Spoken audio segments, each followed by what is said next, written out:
This is my living room setup, and this is my 2 Luna Ultra interview setup for a living room bright scenario. This is more of an uplight scenario. I am using more powerful lights for this setup than I did for the one for the kitchen table, but this is just to get you an idea of how this looks in a more lit scenario.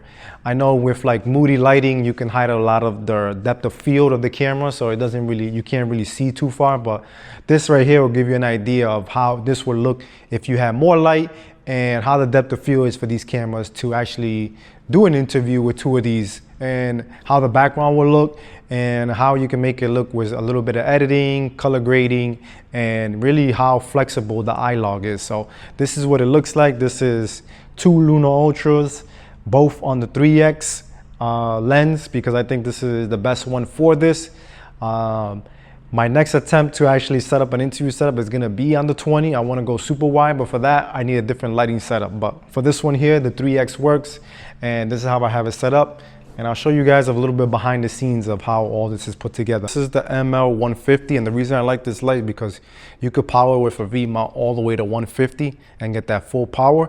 And the Godox mounts are so versatile, and every setup that they have for this light is so light. Usually barn doors are like heavy and bulky. This thing goes on magnetized. As you can see here, I have another one. So this one here doesn't need a bones mount attachment. This is one of the biggest softbox that they carry for this mount, but this is perfect. This is an 85 centimeter softbox, so this is all I need to get really nice lighting for any interview setup. And again, you get to power this light to 150 with 1 V-mount battery. That's awesome. Usually they'll take 2 mounts, 2 batteries to get it to at least 150 to 200 lights, and they're not as small as this is.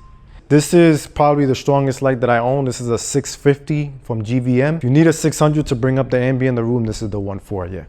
And then that's it.